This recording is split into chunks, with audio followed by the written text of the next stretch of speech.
Good morning and welcome back to episode number 16 of the First Off the Tee podcast. It is 5:30 Thursday morning. Good morning, Doug. Morning. Cheers. All right, let's jump right into it. Yeah. This episode of the First Off the Tee podcast, as always, is brought to you by our friends at Advent Golf. Use code ROBEVG10 for 10% off the entire website. Details in the video description. Okay, Doug. PGA. This is the first event of the new 2020-2021 season. Wow. What do you know about this week's PGA tournament? Wow. So, what Safeway Open? I think it is Napa, California. Napa, California. Great, good. It seems just briefly going through the tournament list. A lot of the big dogs are taking off, getting ready for Winged Foot. I don't see a big, heavy tournament here, meaning with the big guys. So, that's just an opportunity for someone to shine a little bit, and then bang, maybe pick up a tour that maybe would be a little bit more challenging on a big one. Yeah, the field is pretty weak. I mean, we scrolled through. There's two notables, really only two, Phil and Jordan. And I don't even know if you can call Jordan notable anymore. Yes, and that's coming from a place of love. I love Jordan Spieth. I want him to be playing well, but he just hasn't produced in the past 5 years. But the funny thing, the reason why I'm kind of smirking and laughing is you're saying the field isn't robust. These guys are so good just being wherever they are, compared to the top dogs, right? We know what we're talking about. But yeah, I agree. I see a couple of names there. There's a couple of guys that won a couple of times on the tour, but haven't been in the spotlight recently. So, now fill me in, because you've been watching golf forever. I'm really still pretty new to watching golf. Typically, when the season ends, how many tournaments or how many weeks or months go by until you start to see the big names roll back in? Yeah. Usually, it used to carry into October and a little bit into November, and then during the holiday season, it used to kind of break for a little bit, like for a month or so. Then January, mid-January, you'd start to see maybe out in Hawaii, they'd have one or two, and it's just starting to prep for everybody getting ready for the Masters, just trying to get in.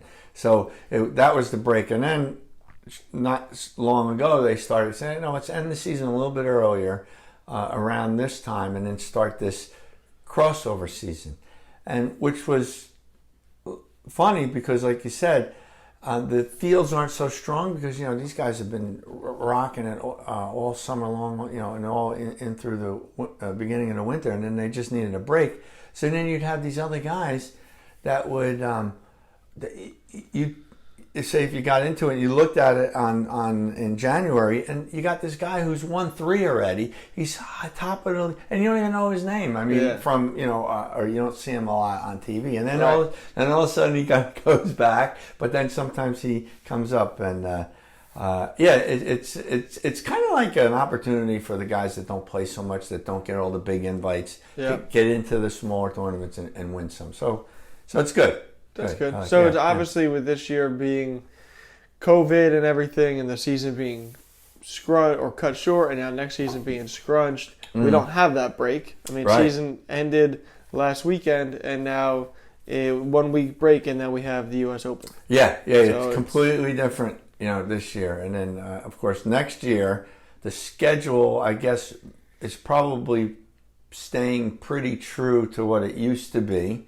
Well, we covered that. We covered that in an earlier episode. There's going to be 50 events, 50 golf PGA Tour events, and 6 majors. So it's not going to be a regular season. It's 6 majors only because of this carryover year of the majors being at the end. But I mean, if you get into 2021, the Masters is going to be in April, the U.S. Open, and then the Open, and the PGA is going to be somewhere in there. I mean, I think. I haven't analyzed it that much, that it's more of a normal schedule than a normal schedule that they can adhere to with the new rules in place, you know, from COVID perspective. So so that's cool. So I'm excited to see what happens this weekend. I don't know how much I'm going to actually catch, and you know, I'll do my normal routine. Yeah, follow it online as the weekend goes by. Yeah. Okay, so we played golf on Tuesday after work. Sunset Valley. Yeah, and we just got 9 holes in. Yeah, it was tight. It was so we got the 9 holes, and I booked it, and there was 2 bookings. There was a 5 o'clock, maybe, or 5, you know, whatever, and then a 5:30. So I was like, wow, I really should. I'd like to get out earlier, but everybody's working, so 5:30 seemed to work. So then everyone's saying, well, are we gonna make the 9 holes? So we just made it, right? I mean, the last hole. It was starting to get a little dim towards the on the 9th hole, but it was still playable. It wasn't right. I mean, I played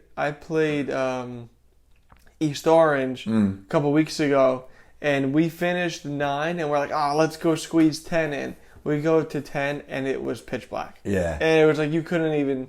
We played 8-iron only. Like everyone only hit your 8-iron just so we can have a better chance of finding the ball. It was so dark. So luckily, we got. We did get all 9 holes in. Yeah, I mean, it wasn't that dark that you couldn't see the ball come off, and you knew where you went in the general direction. Maybe I might have lost it there, but that was good. We played with Joe from work the first time we played with him. You know, I like Joe. He was fun to play with. Yeah, he's a good guy. He's a Pfizer guy, right? Yes. Yeah. So that was pretty good, but it was like the first time that he walked in a while. Because the 9 holes, it's a short, it's not that hilly, but there is that 1 or 2 hills. His bag was way too big because he has one of those cart bags, you know. Yep. So he was saying he was going to yell at me when he sees me. Well, that's funny because my partner, I brought Angelo with us, and he's never walked either. So we had him walking and Joe walking, 2 first-time walkers. Yeah. But you're right. If you're only playing 9 holes and you have the push cart.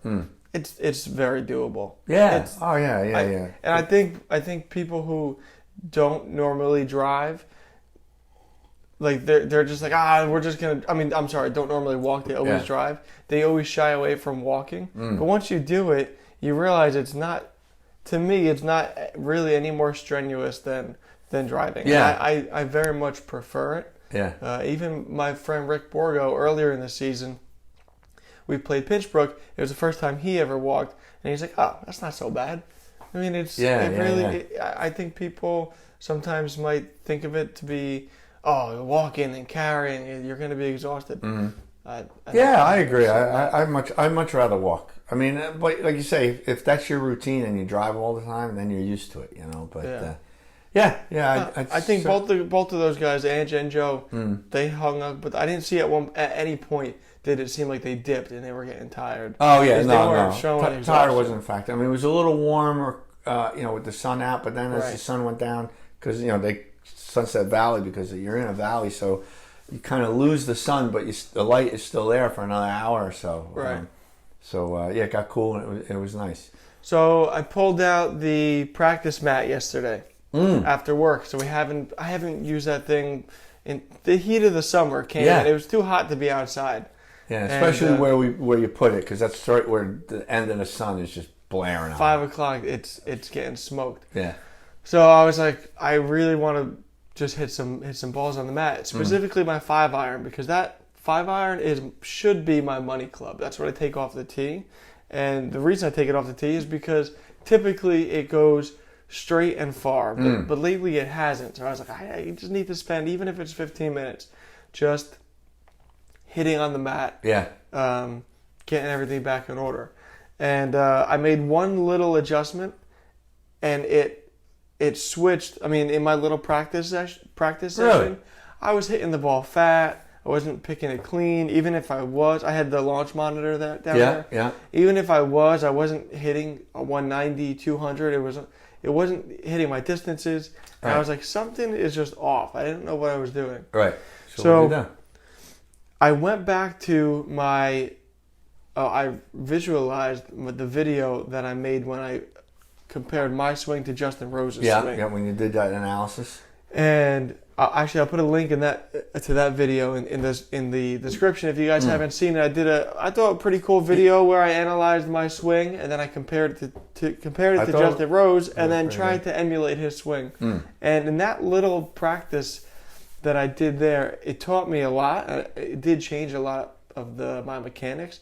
But the one thing that really stuck out to me was, I'm going to stand up. Normally, before that video, my left arm would almost be pinned to my body and straight.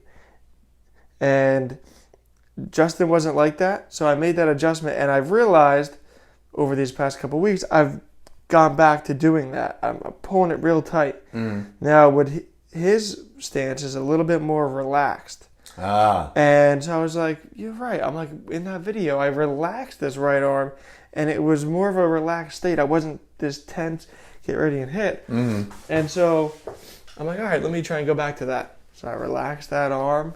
All of a sudden, I'm smoking the ball. Really? It's going 200, 210, and consistent. Not hitting it fat. It felt like I felt like I was hitting the sweet spot. Like, you know when you hit the sweet spot and the ball just flies off and it feels effortless? I had 5, 6, 7 consistent shots like that. Just making that little adjustment of relaxing my left arm. So now I can't wait to get on the court. Well, really, I didn't want to spend more time on the mat. Yeah. But now I want to get back out there because I'm like, that stupid little adjustment. I know for a fact I haven't been doing that for the past at least 10 times that I've played. I've fallen back to what I know, keeping that tight. Like, that's interesting. Because you were definitely pushing that ball right a lot, and it wasn't like a slice. It was just that it comes off and it's just going to the right and not on target, not right, And so what I realized is I kind of did a slow motion drill like Harvey Penick taught us to do. Yeah. And because this arm was so tight, when I came to impact, the club face was way open. Because I was so tight, and I relaxed my arm, and then it kind of squared up the club face again. That was a game changer. Nice. So I'm really looking forward to. I think I'm playing on Tuesday with some guys from work.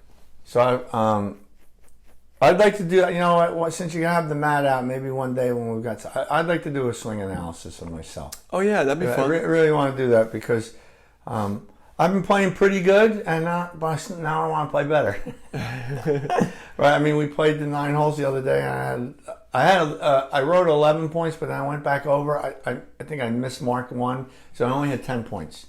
But 10 points for 9 holes, that's better than bogey golf. So if I can keep that, but I'd like to do the swing analysis. That would be pretty cool. Do you want to use Justin Rose, or do you want to pick a new golfer? Justin Rose is fine because I think and the last time I did an analysis at the Golf Tech, a professional analysis. Yeah, it was Justin Rose. So I can always hit that video too and just see what's going on. But yeah, that would be pretty cool. So you talked about your playing this week. Yeah. Where are you playing? Pinchbrook. Tuesday after work. I got like 7 tee times booked already. So what happened was I booked Tom wants to play this. Everybody, so I booked a bunch of them, thinking I could get out of work, and I can't get out of work. So now I'm like, oh, okay. So I had to cancel the first 2 that I booked, or I didn't even cancel them yet, and I booked another 2 later in the week. Then, shout out to Joe Hamilton. I get an invite to a tournament. Oh, nice. On Wednesday. So now I gotta cancel the one at the local and play his. So there's way too much golf going on. That's a good problem to have. Yes. But I want to get out there and play. So I might hit up maybe 9 holes during the week if I can, instead of taking off and doing the 18 in the morning. All right, so good. Anyway, but that's that's my golf. A lot of golf in the future. Yeah. Speaking of the future, Zen Golf. I know you started reading the book. Yes. I'm almost done with it. I have a couple more pages to go through. Nice.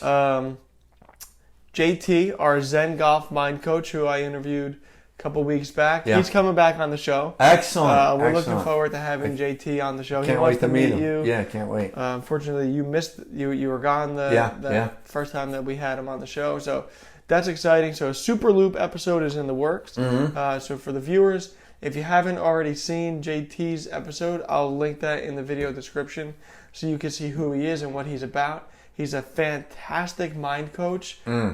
He's a coach who focuses on the mental side of the game. And he's coached by Dr. Joe, the author of this book, Zen Golf. So we're looking forward to having him back on the show. If you guys have any topics that you want us to cover, feel free to comment on the video.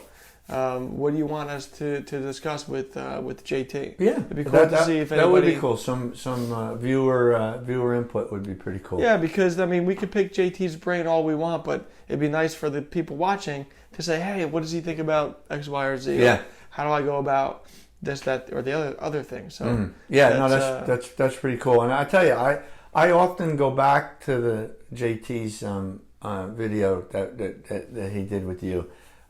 It's packed full of information if you just listen and take it in, because I mean, I try to do exactly what he says, and then I started reading Zen Golf the other day, so that's looking pretty cool, the little bit that I read. Yeah. So I love it because it's really, it takes you away from all that technical BS that everybody tries to do, and just get down to the relax, enjoy, but focus on what you want to do at that time, and then move on.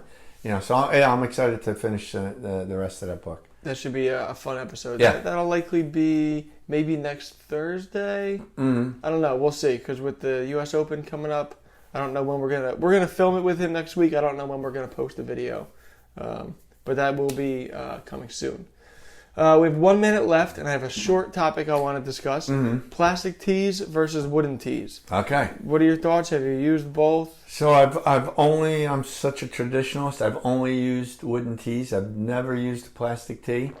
I can't recall. I remember one time they had this little fuzzy thing. The brush? The brush. I've seen the brush. I think I tried it one time, but I just I'm a woodworker at heart. I'm traditional. I just love picking those tees up and putting them in. So I've never tried the plastic one, but I'm lost. I've been using these indestructible ones that can last 36 holes or more, and I kind of like them, but I kind of don't. They're nice because they're sturdy. See, the thing is, taking the 5-iron off the tee every time, I tend to break a lot of tees. Right. If they're wooden, it's almost like I break a tee every single time. Grab that timer. So that's why I switched to plastic tees, because I was like, I'm breaking these things every single hole. Yeah. I'm like, let me get something that probably won't break. So I went with this heavy-duty indestructible one. But now it's like a pain because you only get 10 of them in the pack because they should last forever. Right. So I'm like, I don't want to just leave the tee there. I'm like, I got to dig it out. Sometimes it gets punched in. And I'm like, it was a good idea. But now I kind of feel like I want to go back to wooden tees and just break them and leave them and move on. So I'm not digging for this stupid tee. Yeah. But yeah, that's funny. Anyway. Good. That's where I'm at. Cheers, man. Cheers. Enjoy. Have a good day, everybody.